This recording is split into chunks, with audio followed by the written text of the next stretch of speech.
Magandang araw po sa inyong lahat. Sa atas ni Pangulong Ferdinand R. Marcos Jr., formal na pong binuo ang Independent Commission for Infrastructure o ICI sa bisa ng Executive Order No. 94.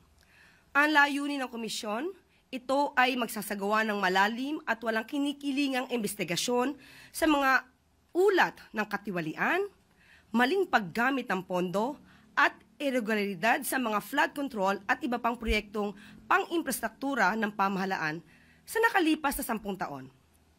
The Commission has been granted broad investigative powers, including the authority to issue subpoenas, recommend the filing of criminal or administrative cases, coordinate with prosecutorial and disciplinary bodies, and request relevant documents such as books, contracts, bank records, and other materials needed for its investigation upon proper request or representation to the appropriate authorities.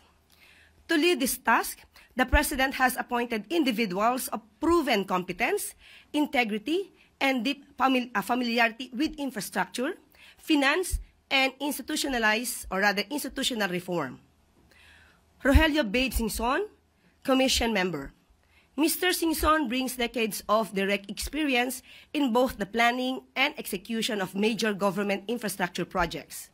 As former Secretary of the Department of Public Works and Highways, he led one of the most significant reform efforts in the agency's history, introducing systems to promote transparency, eliminate ghost projects, and ensure proper use of public funds. He also served as head of the Bases Conversion and Development Authority, where he managed large-scale land and infrastructure development. His technical understanding of how projects are designed, procured, and implemented will be essential to this Commission's work. Rosana A. Fajardo, Commission Member. Ms. Fajardo is a certified public accountant and currently the country managing partner of SGB & Company, the Philippines' largest professional services firm. She has over 3 decades of experience in auditing, internal controls, and risk management, especially in identifying weaknesses in financial systems and operational processes. She has worked across both public and private sectors to help organizations defect fraud, strengthen governance, and build more accountable institutions.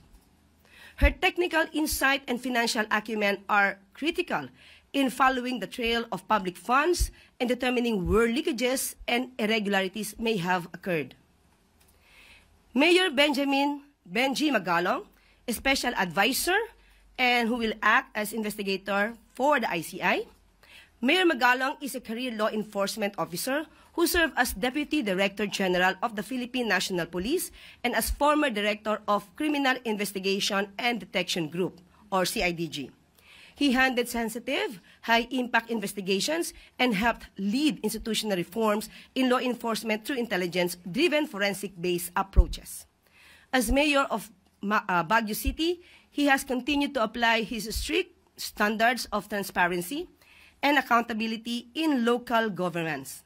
His experience in leading difficult investigations, uncovering internal wrongdoing, and enforcing compliance makes him a strong asset to this commission.